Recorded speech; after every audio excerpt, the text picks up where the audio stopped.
Hi అండి. Welcome to food pay. ఈరోజు మనం చికెన్ కూర, చికెన్ విత్ ఆలు, చికెన్ విత్ బంగాళాదుంప కూర సింపుల్ రెసిపీ ఎలా తయారు చేసుకోవాలో చూద్దాం. ఇది ఒక 30 మందికి వండుతున్నాను నేనైతే గనక. 30 మందికి సరిపడా చికెన్ కర్రీ వండుతున్నాను. చూడండి.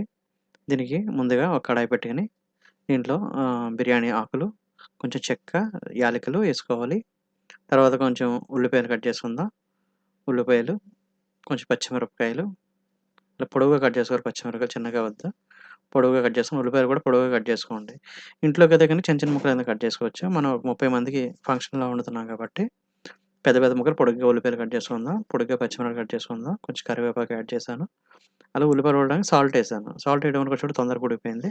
ఒక 2 నిమిషాలు గోల్డెన్ కలర్ వచ్చే వరకు ఉంచాను.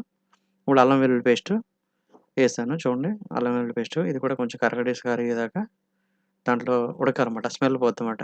ఇప్పుడు చికెన్ బాగా నీట్‌గా కడుక్కొని చికెన్ యాడ్ చేసుకుందాం. చికెన్ చూడండి బాగా కడిగాను నీట్‌గా ఎంత నీట్‌గా కడిగానో అలా కడుక్కొని కొంచెం కొంచెం చికెన్ అంతా యాడ్ చేసుకొని ఉల్లిపాయలు అన్నీ పట్టేలాగా ఒకసారి బాగా తిప్పాలన్నమాట.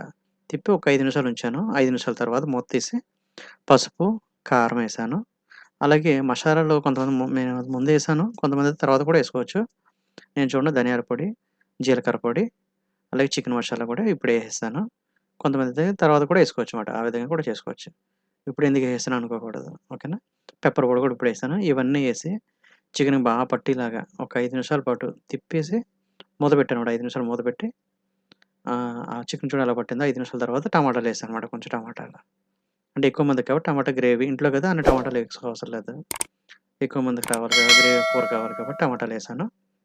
ఇది కూడా ఒక 5 నిమిషాల పాటు మూత పెట్టేసి 5 నిమిషాలు బాగా ఉడకనిచ్చాను. చూడండి 5 నిమిషాల తర్వాత చూడండి ఉల్లిపాయలు, టమాటాలు బాగా మగ్గిపోయినాయి. చికెన్ కూడా మొత్తం మసాలాలన్నీ పట్టినియి.